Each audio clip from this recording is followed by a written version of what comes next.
President-elect Trump is lashing out at the United Nations 4 days after the Security Council voted to condemn Israeli settlements in the West Bank and East Jerusalem. Former UN Ambassador John Bolton is among our guests tonight. He calls it President Obama's parting betrayal of Israel. Also, a historic visit. Japanese Prime Minister Shinzo Abe visiting the Pearl Harbor Memorial with President Obama to pray but not apologize. We'll have the latest. And who are these people? Shopping malls nationwide in chaos as brawls break out among shoppers. We'll have a full report. And good evening, everybody. I'm Tom Sullivan in for Lou Dobbs, and we begin with a historic meeting at Pearl Harbor. Prime Minister Shinzo Abe is not the first Japanese leader to visit Pearl Harbor since the 1941 bombing, but Abe is doing something unprecedented, and that is publicly acknowledging Japan's past aggression. Fox News correspondent Kevin Corke is traveling with the president in Hawaii, and he has this report. It was a day for reflection and reconciliation, but not for an apology. As the Prime Minister of Japan, I offer my sincere and everlasting condolences to the souls of those who lost their lives here. Japanese Prime Minister Shinzo Abe today acknowledged Japan's role in the deadly attacks on Pearl Harbor 75 years ago this month at the memorial site of the USS Arizona, but he stopped short of apologizing. Instead, Abe struck a tone similar to that of President Obama, who spoke at Hiroshima earlier this year. And while the sounds of battle have long since faded, some vestiges of the war do remain. Most notably, the security relationship that effectively calls on the United States to assume the role of protector of the Japanese empire, a role that comes at a very heavy cost to the American taxpayer, both in terms of manpower and money, something that then candidate Donald Trump called unsustainable. I want Japan and Germany and Saudi Arabia and South Korea and many of the NATO nations. They owe us tremendous. We're taking care of all these people. And what I want them to do is pay up. Analysts believe Trump's comments have created a level of uncertainty among leaders in Tokyo, who, like Abe, have long dealt with the complicated internal politics of America's military presence in Okinawa. But while Trump's suggestion that Japan assume more of the burden for its defense would be a departure from existing U.S. policy, experts doubt the rhetoric will alter reality. They have common interests, they have common values, and they are threatened by a country that has challenged both Tokyo and Washington, and that, of course, is China. And I think that will be an important element of the glue that keeps these two nations marching forward together. Still, it was Abe who was the first world leader to greet Mr. Trump after his victory in November, a sign that even if the dynamics change, the relationship, one of America's most important, will endure. Importantly, and perhaps most poignantly, the president today recognized veterans of World War II, many of whom were right here in the audience. The greatest generation who served so bravely that fateful day, a day they'll never forget, and a generation that we'll never forget. Tom?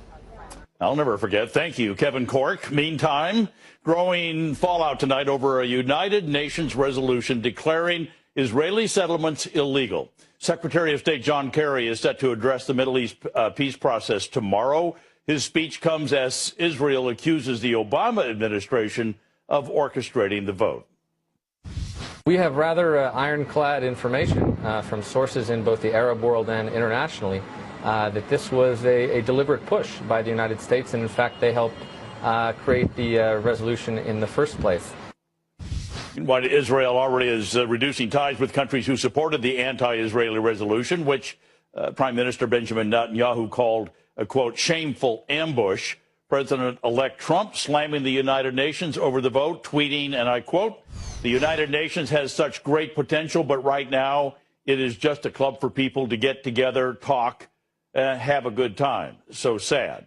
About a quarter of the UN budget, about $3 billion, comes from the U.S. annually. Well, joining me now, former U.S. Ambassador to the UN and American Enterprise Institute Senior Fellow John Bolton. Mr. Ambassador, what's your reaction to? I mean, that's where you hung your hat for a number of years. Is it just a place to get together and talk and have fun? Well, I had fun when I was there defending American interest. Probably not. Other people didn't have so much fun. But look, this was a clear abuse of the UN to disadvantage Israel. The Obama administration's abstention on this resolution is a repudiation of 50 years of bipartisan American Middle East policy. It steps in to try and tilt the scales in favor of the Palestinians as against Israel. And it rejects this 50-year-old doctrine called land for peace, which is that Israel gives back the territories that it won in wars that were that are directed against it, and in exchange it gets peace. So I just can't think of a worse way for the Obama administration to go out. It's going to be a significant resolution. I think the Trump administration is going to have to work hard to mitigate or reverse its consequences. It's just a needless tragedy and reflects, I think, Obama's basic ideology. Well, I don't expect you to understand why he did this. You can't read his mind, but it just seems odd that usually at the end of your administration you kind of go out gracefully. What this does set up, though, is the opportunity for Donald Trump to come in and make a correction, make sure that what the policy is between the U.S. and Israel. Well, I think by definition, at noon on the 20th of January, relations between the United States and Israel are going to improve dramatically. The problem with the impact of this resolution, and by the way, other things that Obama may do between now and January the 20th, will be to disadvantage Israel because of the resolution's provision that basically authorizes and encourages nations and things like the European Union to impose their own national sanctions against Israel for economic activity on the West Bank. So the harm that this resolution is going to cause, I think, is going to be pervasive. I do think there are things the United States should do to make the countries that supported it and the UN feel the consequences. Cutting off financial contributions to the UN is one way to do it. But this was a gratuitous act. As you say, you think normally presidents go out gracefully. I don't think Obama knows what that means. And that's why I say I remain worried, perhaps beginning with what may come in this speech that Secretary of State John Kerry will deliver tomorrow, perhaps in the French-sponsored peace conference in Paris that will begin of all dates on January the 15th, 5 days left in the Obama administration. I'm just worried the damage is not finished yet. Well, let's talk about the UN itself, because President George W. Bush, when he was talking about all the resolutions that the UN had come up against Saddam Hussein, and he said, don't become irrelevant. Is the UN irrelevant? Well, I think it's gridlocked in its main political entities like the Security Council, and that's why I think this vote, remember, 14-0 with only the U.S. abstaining. Even our best ally, Britain, countries like New Zealand, voting in favor of it. I just think that really the UN as a whole only understands two things. One, the U.S. veto, which Obama didn't use, and second, our money. Where we've gotten the UN's attention before, it's when we've cut off contributions or where we've threatened to do that. And I think the incoming Trump administration has really got to take a strong stand here. It's got to show people in New York this is not going to be business as usual. Would you recommend to President-elect Trump to cut off the funds? Well, I'd certainly recommend cutting off all of our assessed contributions to the main UN. That's about $3 billion annually. You know, in total, when you look at the entire UN system, all the specialized agencies, you look at assessed versus voluntary contributions, it's about $8 billion. I would go beyond that, too. I think it's time to end the idea of assessed or mandatory contributions. I think all U.S. contributions across the entire system should be voluntary, and this is as good a pivot point to move to that as any I can think of. Yeah, it would be interesting. John Bolton, Ambassador John Bolton, thank you so much. Good to see you. Thank you, Tom. You bet. Well, we're coming right back with much more, so stay with us. The incoming White House press secretary says President Trump will continue to tweet to America during his presidency. He has this direct pipeline to the American people where he can talk back and forth to almost 17 million people on Twitter. Doug Schoen and Lee Carter join us here next. And our lame duck president isn't leaving quietly. He claims he would have won a third term despite all of his failed policies and broken promises. We'll take that up, plus much more, straight ahead. Stay with us. Now, President Obama is claiming he could have won a third term if he had been allowed to run. Well, during an interview with former senior advisor David Axelrod, Mr. Obama argued that Americans still subscribe to his vision of progressive change. I am confident in this vision because I'm confident that if I had run again and articulated it, I think I could have mobilized a majority of the American people to rally behind it. Well, isn't that interesting? He always talks about if he could just articulate it. Well, President-elect Trump says otherwise. Mr. Trump tweeting President Obama campaigned hard and personally in the very important swing states and lost. The voters wanted to make America great again. And an earlier tweet also hit the president, Trump writing, quote, President Obama said that he thinks he would have won against me. He should say that, but I say no way. Jobs leaving, ISIS, O'Care, etc. Well, joining me now, former Clinton pollster Doug Schoen and president of Malansky and Partners, Lee Carter. Let me start with you, Mr. Schoen. Yes, sir. What do you think about his thinking that he would have won a third term? Do you? Well, I mean, look, we'll never know, but I think the election results were a repudiation of his policies to a large extent.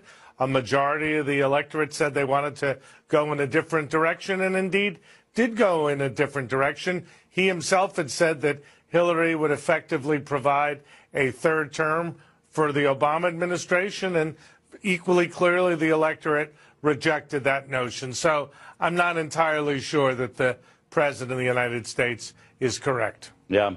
The idea, I think, Lee, sounds like he really would like to have a third term. I think he's kind of would like to change that rule. I think he absolutely would. And I think that the big story here is not so much that he thinks that he could beat Donald Trump. It's what he's doing to Hillary Clinton. I mean, I think this is a big slap in the face to her. When he was out there saying she's the most qualified candidate to ever run in the history of the world and that she is the right candidate at the right time, it makes everything seem like it wasn't genuine, it wasn't authentic, that he thought that he could do it better. And if he thought he could, I don't know why he didn't advise her. If he thought that he could articulate the progressive vision better, why didn't he help her? Did he really not want her to win? I just can't help but wonder what this is really all about. And Doug, you know, he's used that phrase many times about the fact that, you know, I didn't explain it well enough. I didn't explain Obamacare well enough. I didn't explain whatever it might be. So he's back to that, if I can articulate it. But at the same time, he was saying that Hillary would be a third term. Bill Clinton was saying Hillary would be a change agent. So it seemed like their messaging, which is your game, was all messed up. Yep. Well, I think you're right, Tom. I mean, I still don't know what Hillary's core message was other than stronger together. Donald Trump had clear messages. He had clear policies. And the Clinton campaign, as you yourself point out, in one level it was going to do the same thing as Obama, and another level going to be doing different things. And other than, you know, progressive policies generally, I did not have a sense as to what would be her priorities. And the result was, while winning a popular vote victory, the Secretary of State lost a convincing electoral college mandate for Donald Trump. This the whole thing about this campaign and looking back at it and kind of analyzing it, on one part you look and you go, he's still popular. The Fox News poll still shows a better than 50% number in just about every category, which is pretty high for an outgoing president. But Dems have lost 1,042 state and federal Democratic posts during his tenure. So did he become popular but ruin the Democratic Party, Lee? Well, I think what's really interesting is if you ask most people if they feel they're better off today than they were at the beginning of the Obama presidency, most people say no. You can see certain areas, like you see the Silicon Valley and places in California, you see urban centers like City where there is growth, the people are going to say yes, and that's part of the reason the popular vote was different. But the rest of the country is hurting. And they're saying, you might say that you've had all this economic growth, you might say that you have all of these great things that you keep saying, but that is not my truth. I need you to speak to my truth. I want a good paying job. I want hope for the future. And we've seen ever since Donald Trump has been elected, there's been a complete shift in optimism. The most recent poll said 55% of Americans since Donald Trump has been elected are more optimistic about what's going to be next year than they were for this year. And that's a big shift. So while the president currently does have a good approval rating, I think that there's a lot of people who are saying, I personally am hurting and I want to do better. So, Doug Schoen, if you were advising Donald Trump, how long he's got to get going on delivering some goods? Now, he's done the carrier. He's talked to Boeing and Lockheed and some of those things. Mm-hmm. But when does he have to start delivering some jobs? Well, he's got to deliver a direction that will create jobs within the first 100 days or, frankly, as soon as possible. I think he's going to begin with an infrastructure plan, hopefully one that gets bipartisan support. He's going to do tax reform, both corporate and individual. And he's going to do a tough immigration plan, including but not limited to building the wall. Maybe part of it will be a fence, but he's got to do that, and he's got to make it clear that that, along with repealing Obamacare, is his core agenda. Yeah, and so time is of the essence, I guess, when you take a look absolutely. at the fact. That's probably why I guess we're all watching him working pretty hard right now. So, listen, absolutely. Doug Schoen, Lee Carter, both of you, thank you so much. Good to see you. Thank you, Tom. Thank you. Well, malls across the country are increasing security after violence erupted at shopping centers in at least 12 states over the weekend. The disturbances included gunfire, massive brawls, and food court fights. And police say it may not have been spontaneous. Fox News correspondent Rob Schmidt has our report. It was mayhem the day after Christmas as fists flew at a mall in Fort Worth, Texas. The teenage brawl captured on cell phone video. Local police arrived after calls of gunfire, finding a number of fights instead. Officers seen here trying to jump in and stop this melee before anyone was seriously hurt. Malls all over the country looked like this yesterday, though there appears to be no connection. This video, recorded near Cleveland, Ohio, shows more of the same. Teens all meeting at their local mall and a fight erupting. Pushing, shoving, punching, and running, sending shoppers fleeing for the exits. I seen the girl get trumbled over. Like it was scary. It was really scary for real. At this mall in Elizabeth, New Jersey, a chair crashing down on the floor sounded enough like gunfire to cause a panic. A small fight erupted, at which time someone slammed the chair down, causing a loud noise. Another patron yelled, "Shots fired," or "gun."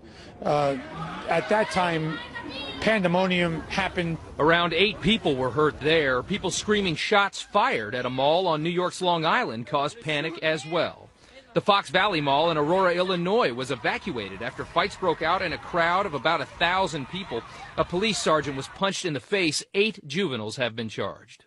At least 2 of these fights may have been coordinated online, including this one in Aurora, Colorado, which happened at the Town Center Mall after around 500 teens met at the food court. Trying to take control, one police officer said he was surrounded by an unruly crowd, and that's when the decision was made to shut down and evacuate the mall. There were 5 arrests. No customers or officers were hurt. After receiving reports of possible flash mobs, police responded to 2 different malls in Memphis, Tennessee. Many shopping centers were packed yesterday, as many other stores were closed for the official weekday observance of Christmas. Tom? All right. Rob Schmidt, thank you very much. Meantime, violence raging in Chicago over the weekend. The Chicago Tribune reporting 61 people were shot in the city beginning Friday afternoon. 12 others died from their wounds, bringing the total of murders up to 770 in Chicago. 56% increase from the 492 homicides last year. Chicago already has some of the strictest gun laws in the country. The city's police superintendent calling for even more restrictions.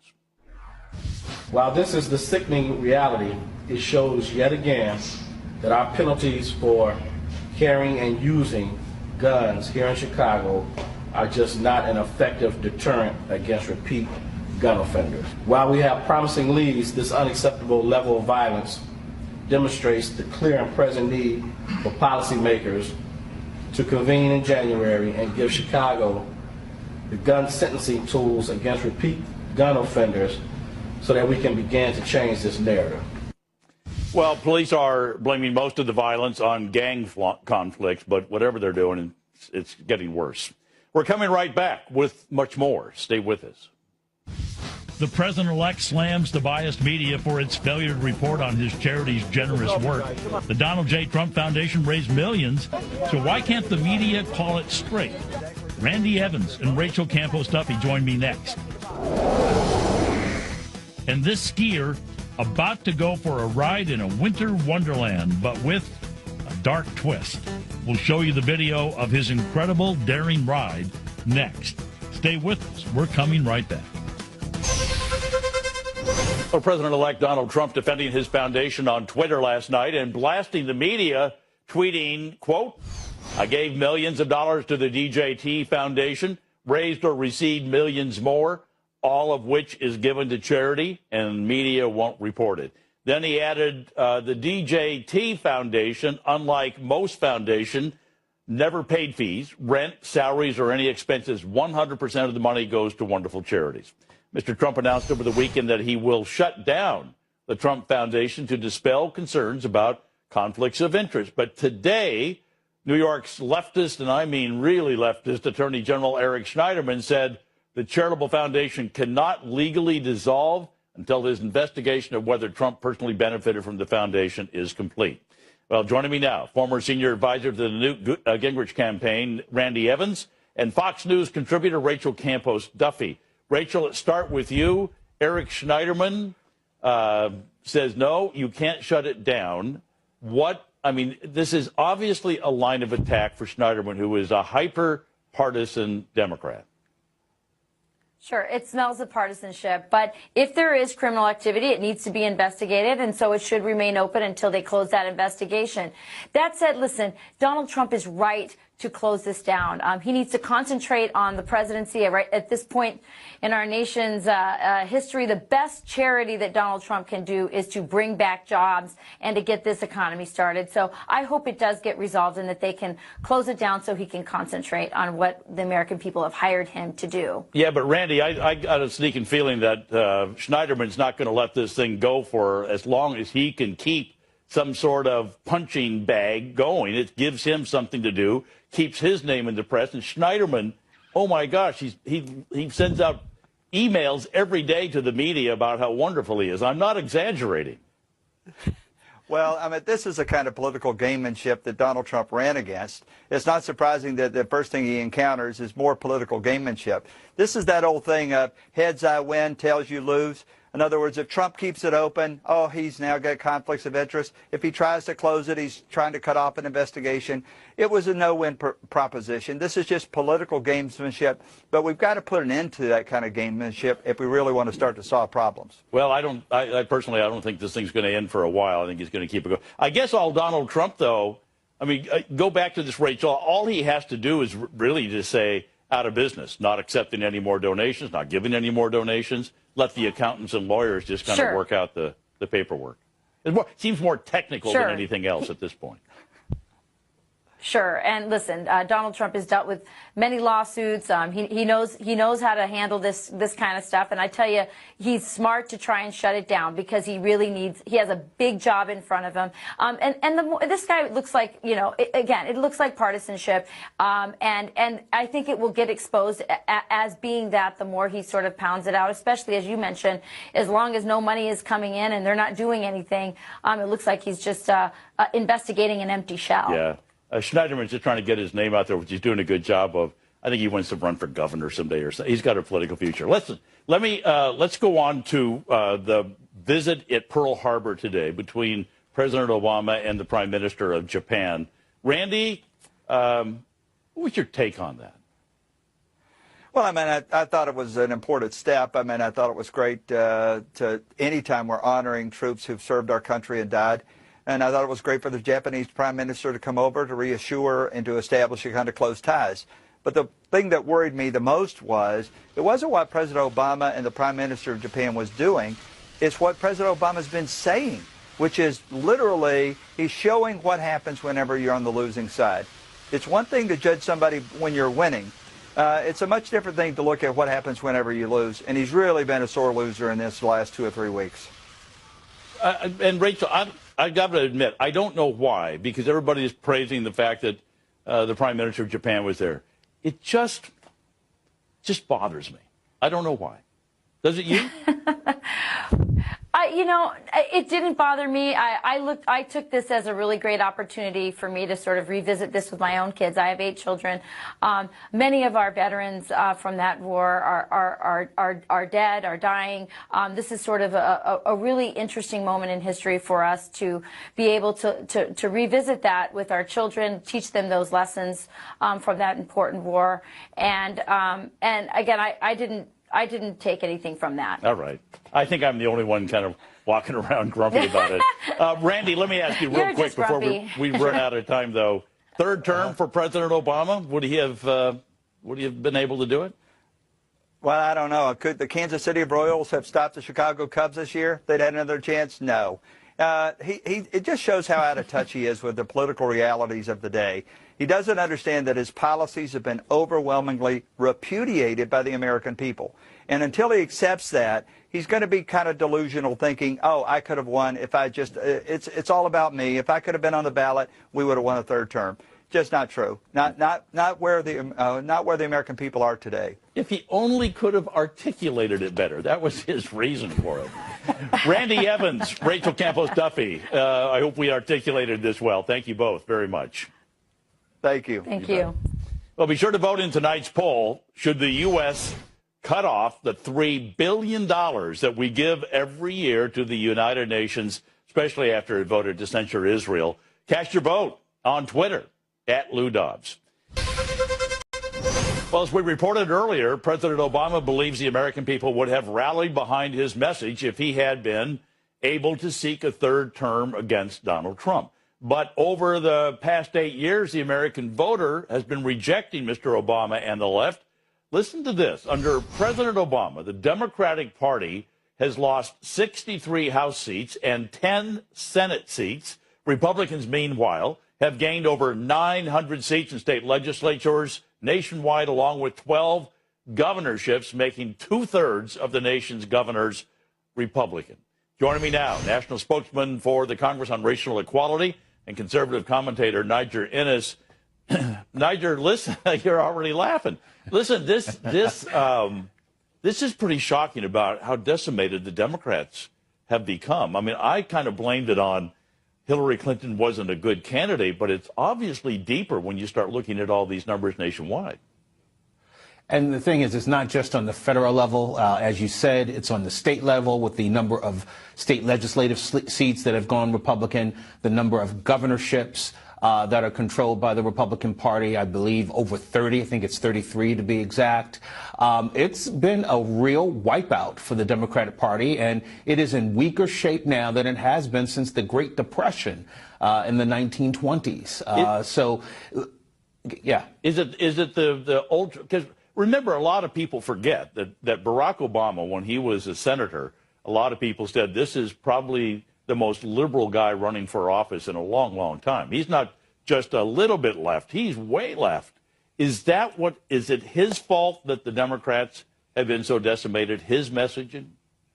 Well, you know, it's a strange phenomenon because he's been able to elect himself in 2008, giving the image and projection that he was middle of the road. And then in 2012, by demonizing Mitt Romney, he was able to get himself reelected, which was pretty miraculous. But I think the sweep that has taken place, the Republican sweep that has taken place over the last 8 years, is a reflection of a rejection by the American people of these far left policies. And I think that his centerpiece piece of legislation for his domestic agenda, which of course is Obamacare, is in real danger of being largely overturned. I mean, it's not going to be thrown out completely, but it is more than likely going to be dramatically changed in a Trump administration with a Republican Congress. And things don't look uphill for a Democrat, because if you look at 2 years from now, 1/3 of the Senate up for election, and the heavy majority of those are Democrat seats that have to be defended.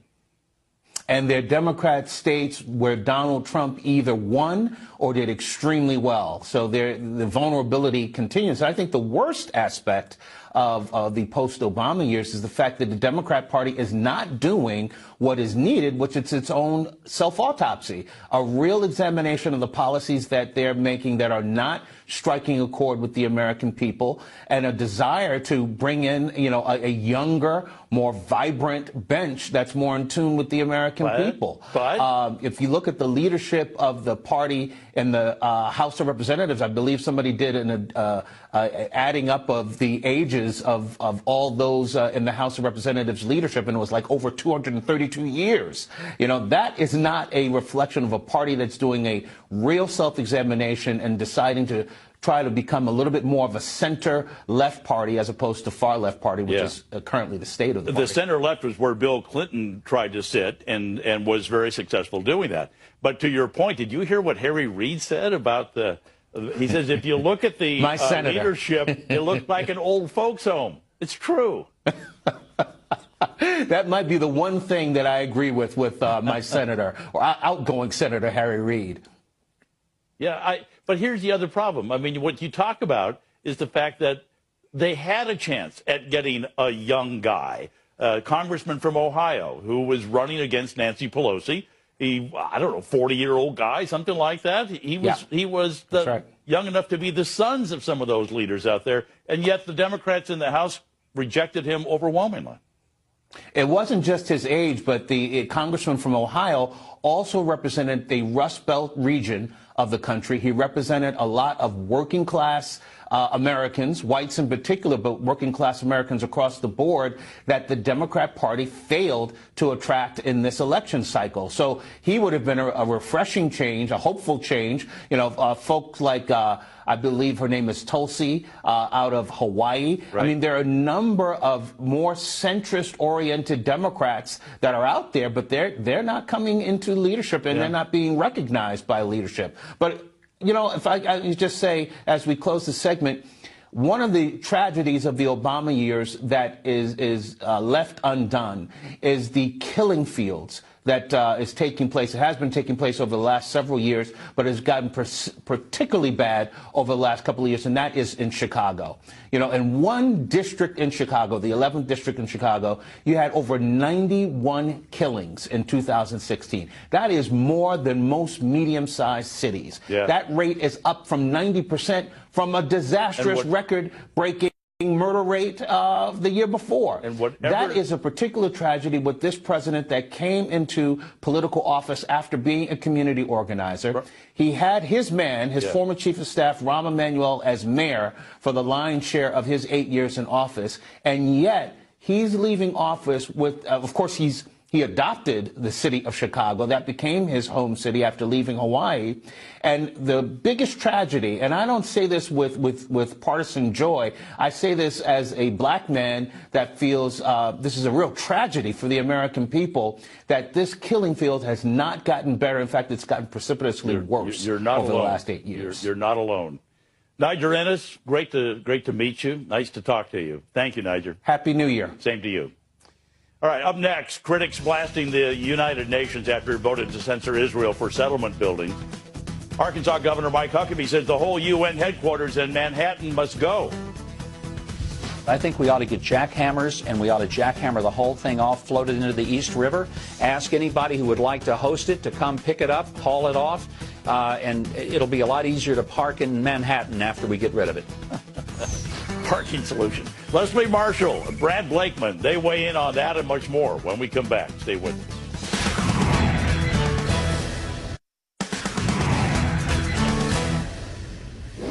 Well, in our online poll last week, we asked you, has President Obama embarrassed himself and the left by abstaining from the UN vote condemning Israel? 91% of you said yes, he has. Well, joining me now, radio talk show host, Fox News contributor Leslie Marshall. Hello, Leslie. And former member of President George W. Bush's senior staff, Brad Blakeman. Hello, Brad. So, how are you? What do you make of this abstaining thing? Why, if the president, and by the way, Israel says that they're going to show Trump proof that President Obama was behind this whole resolution business, why didn't they just vote for it instead of abstaining, Leslie? Well, honestly, I don't think this is a big surprise at all. I think that not only this administration, but other administrations in the past, and largely Democratic administrations, have been pushing for a two-state solution, which the United States, obviously by this vote, is not alone in the world with the idea that you have got to stop the settlements, which is a violation of the Fourth Geneva Convention, international law. And in addition to that, look, I've lived in Israel. In 1996, when I lived there, it was problematic then. It is more so now. I understand people needing more places to live. I live in Los Angeles as far as space, but this is very problematic. It affects the economy. It certainly puts individuals at risk, and it does not get us any closer to peace, which most people believe a two-state solution is inevitable to be a part of. Yeah, but Brad, the Obama administration in the past has tried to act like they're a friend of Israel, and the key that Israel always points out is that the way to a two-party state is to have negotiations. That's what they're aiming for, and that this undermines their ability to negotiate with the Palestinians. There's no doubt about it. And look, friends don't take friends to the Security Council and allow that to happen. And think about it, Tom. The administration, didn't they not know what the Security Council was going to do? And if we did, why didn't we try and stop it? This is the final insult under this administration with days to go before they leave office. And Donald Trump is going to show when he is our president that this kind of treatment of Israel has got to stop. Israel is our most staunch ally. It is an oasis in a desert of terror and despair. And if we don't stand with Israel, then we lose everything that this country stands for. We must stand with Israel. And I think under Donald Trump, you're going to see that happen. Maybe one of the first things that he'll do is move our embassy to Jerusalem, where it should have been decades ago. So, Leslie, this whole business about the UN, our colleague Charles Krauthammer says that it is out of date and ineffective and a bunch of other adjectives. Governor Huckabee wants to jackhammer it into the East River, so make it into a parking lot. Is the UN still an effective organization? Do they still have a role to play? Absolutely. And people may not think they have a role with regard to Israel, but we just have to look at the numbers and facts. I'll give you two as an example. The UN has directly been responsible to help reduce hunger to half of what it was among impoverished nations. And that includes millions of children. And speaking of children, the mortality rate for children under 5 has been cut by more than 2/3 as a direct result of efforts by the United Nations. So I would say those are just two examples, and there are many more in which the United Nations has played a role in the betterment of our planet. And we're a much smaller world, as you know. We don't need to make more enemies. I do believe we need to stand with Israel, but we also need to stand together as a world against terror. And I do think that more people will flock to supporting organizations like they have in the past, like Hamas, in the Palestinian territories. If the world doesn't show, look, we are here to support peace, not just Israel, and be, in a sense, anti-Palestinian or anybody who is anti-Jewish, as much of the Arab world views it. So, Brad, the $3 billion, though, that we give to them, the stories have been going for years about the corruption at the UN. You want to cut them off or at least threaten it? Yeah, I do. And I think it's become a country club for misfits and malcontents. We host them in our country, yet they never miss an opportunity to disparage us and embarrass us. And that's got to stop. And I think that under a Donald Trump administration, you're going to see just that. The UN is going to be reduced to doing the good work that Leslie talks about and less of the bad work that actually festers and encourages the kind of misbehavior and hurtful wars and incursions that we've seen all over the world. Well, we'll see if Donald Trump has any pull with the UN, because he's talking to Boeing and all these other people. Maybe he go over to the UN and say, "Hey, you guys, great. Let's watch your expenses here." But Leslie Marshall, Brad Blakeman, both of you, thank you very much. Good to see you. Thanks so much. Thank you. Well, that's it for us tonight. Thanks for joining us. Pete Hoekstra, Tony Sayegh, and Pastor Mark Burns are among our guests tomorrow. Hope you can join us. Good night from New York.